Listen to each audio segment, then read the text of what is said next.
Hello friends, my name is TTB. Let's talk about the news for Mechwarrior 5 Mercenaries. The game is gonna hit the shelves, the virtual shelves at least, in 2 days on Steam as well.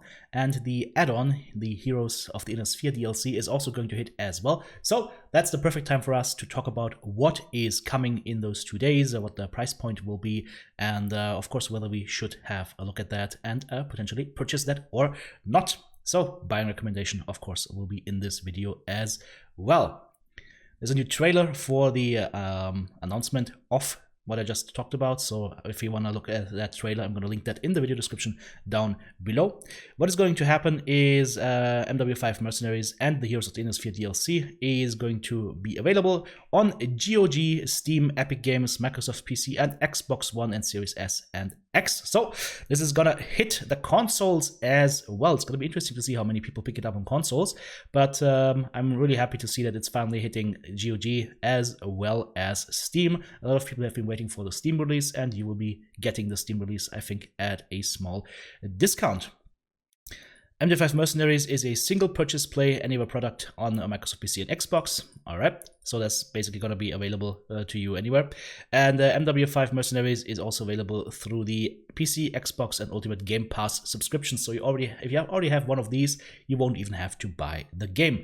The price point is going to be, as you can see up there, $29.99 US for the game, and for the DLC, $20. So all in total, if you buy the whole set, it's gonna be $50, which is, I believe, less than the pre-order was when the game released late December 2 years ago. So looking at what's in it, we will have co-op and DLC compatibility. I think this point is really, really nice. MW5 Mercenaries and Heroes of the Inner Sphere DLC will be cross-play compatible on all platforms. That is interesting. So I could theoretically play with somebody that has an Xbox. That is very, very interesting. And the DLC is co-op compatible. So that means that if you, for example, own the DLC, but your friends don't buy the DLC for whatever reason, you can still play DLC content with players who do not own the DLC. You can invite them to your game and play with them. That is a super fair thing to do.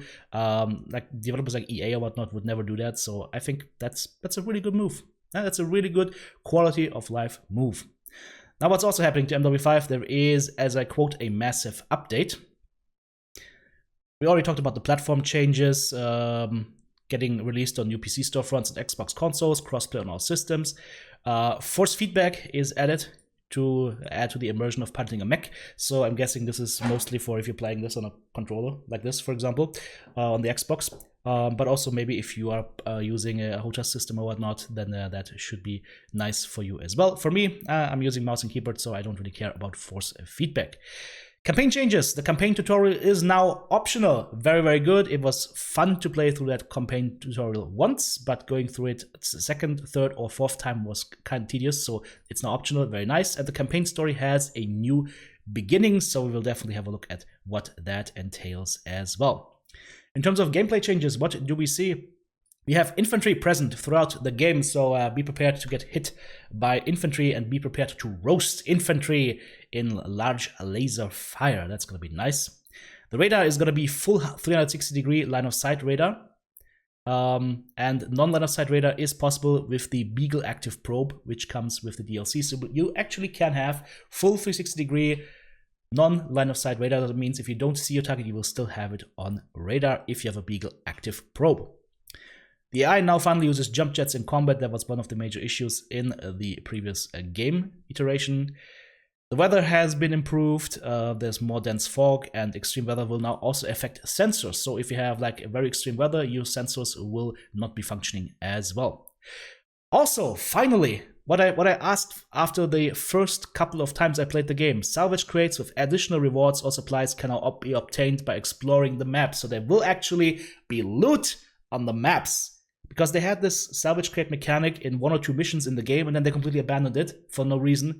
And I said, why abandon that? That could be such a nice, rewarding thing where you just explore a little bit more and you find some more stuff. You steal some salvage, some extra salvage from the enemy. So I'm really, really looking forward to this change. More variety and challenge without further specifying what it is. Rebalancing of difficulty and economy, so we'll have to look at that as well. Audio enhancements and recalibration, and there will be a variety of new bases and garrisons. As far as the UI is concerned, there are some changes here as well. You'll be able to track your encounters and identify where to hunt down desired mechs. So if you want to hunt down that Annihilator or whatnot, that will be nice. You will keep tabs when borders change or when new tech becomes available. That point especially, new tech becoming available, really important, really good that we finally have that. In instant action, you will have previously selected mechs and pilots restored next time you play, so that will be saved. And remember that mod that was released 1 or 2 months after the game was released? You can apply paint schemes to your entire unit quickly now, so probably hopefully also being able to switch between several ones of them, so that is nice. All of that along with many more small quality of life and bug fixes. So that is a nice patch to help out with the game. I think it comes very late in the game's life cycle. I think that a lot of these things should have come half a year to a year ago, in my opinion. I think it's very late, but you know what? Better late than never, and with the release on all these different platforms, I think that is a good thing, and that's going to give the people that are picking this up for the first time a better experience than we had with the base game back in the day, which was, to sum up, it was an okay game. It had some good elements, it had some annoying elements. It didn't like stand out, but it was a solid game, and I got my money's worth out of it for sure. Moving on to the Heroes of the Inner Sphere DLC, the first DLC to hit Mechwarrior 5 Mercenaries. We will get a new career mode. We will be able to start a career from scratch in any of the houses. So, of course, I'm going to be Steiner, you guys know that. Or we can also import our progress from the initial original campaign. So if you have old save games, you can just import your lands from there. This is completely rebalanced, so you can explore the whole Inner Sphere, build your mech company as you please. So this is going to have like BattleTech vibes to it then.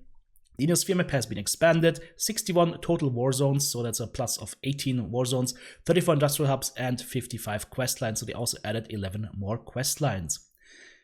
There are now career paths. You can visit the cantinas to pick up jobs from the Inner Sphere's shadiest characters. If you complete 5 different job types, we can unlock career path rewards, including powerful and unique upgrades that tweak properties of your mechs. So basically, this goes somewhat in the direction of like having your own little hero mech, building your own little hero reputation. I like that. Career paths work both in campaign and in career mode. We're getting new mechs, new toys. 7 new mech chassis. We get the Corsair, we get the Vulcan, the Charger, the Hatamotochi, the Dervish, the Champion, and the Marauder 2. Out of these, of course, yeah, it always depends when on the game you can acquire those, but interesting to me are the Corsair, the Charger, Hatamotochi, and Marauder 2.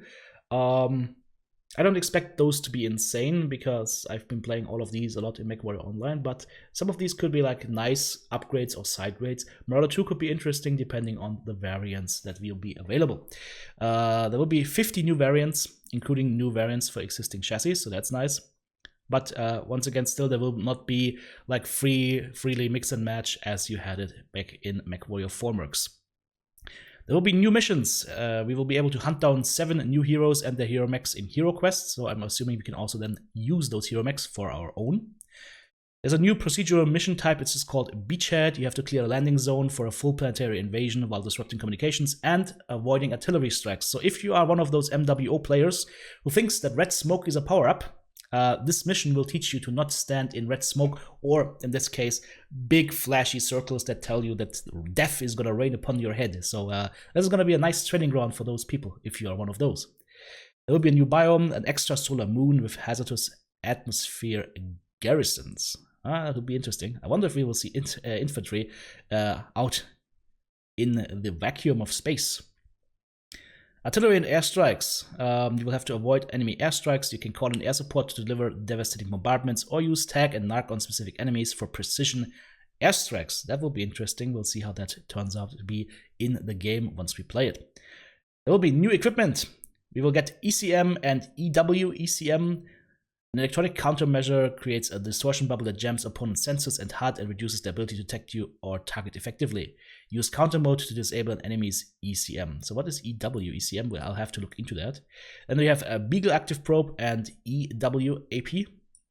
active probe that allows Sense to detect hidden enemies regardless of line of sight. So that's already what we discussed. So let's say, for example, you are in a little valley, you have Beagle active probe, you will be able to notice enemy mechs or enemy tanks that are behind the walls of that valley, out of line of sight, but still in range for radar. And we'll also get Mask and Supercharger, which will give mechs a short duration mobility boost, so we'll be able to mask around like we are in Mechwarrior Online.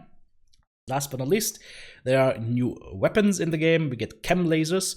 These should use ammo, to my understanding. And then we have short burst lasers, we have mech rifles, and stream SRMs will be in the game as well. Plus, new music tracks to set a more diverse and epic tone to the game. And the music, in my opinion, was one of the shining parts of Mechwarrior 5 Mercs, along with the graphics and the whole feel of the game. And if you're not familiar with the event currently running in Mechwarrior 5, I made a video about that. I'll link that in the video description below. But you can get free MC in Mechwarrior Online by wishlisting MW5 on Steam and following and posting in a forum. So guys, that would be something that you should do quickly now, because there's only like 5 days or so left to do that. Well, what do I think now? Well, as I already said, I think this patch, this DLC and the patch together come very late, but they're not unwelcome. It's been a while since we played Mechwarrior 5, and this is motivating me to try it out in detail and maybe do a full playthrough, depending on how you guys like that. I guess you guys love the original MW5 videos that I did, so we're definitely going to do a playthrough. And I'm also contemplating, upon release of this game in 2 days, to do an either 12-hour or 24-hour Mechwarrior 5 stream where we just play the hell out of this game. What do I think of the price point? I think the price point, given of how much time you can spend with the game, I think the price point is fair. I think the price point is fair. In total, if you buy it right now, you pay $50, you get the DLC on top of that. That is a fair price point. Yeah, I wouldn't argue with that. So if you haven't bought the game by now, and if you like mech-based games, Mechwarrior 5 Mercenaries, it's not a perfect game. It is not on the level of a Mechwarrior 4 Mercenaries, or it has not been. I mean, we'll see how it looks like after the DLC hits and we have the chance to play it. But it's gonna be a solid game that's gonna be enjoyable for multiple playthroughs and a great value for its money, I think. Is it insane? Is it a AAA production? No. But it's solid enough that I actually played through it 3 times, and that should tell you something. Alright guys, that is everything I have for this video. There's also another video coming up, very important. I actually had the chance to speak directly to the devs, or at least to communicate directly with the devs for a couple of questions I had for Mechwarrior 5 Mercenaries, and they actually answered. And Darren was nice enough to facilitate the communication, so I'm going to make a whole different video about that, because we got some nice, interesting answers that you shouldn't miss, so stay tuned for that video. It's going to come out today as well. Thanks for watching. This has been TTB. Guys, hey, if you enjoy my content, if you want to support me, hit the thumbs up button, check out my Patreon page or twitch.tv for any other options on how you could support me, because I'm doing this full time, of course. Have a great day. Bye-bye.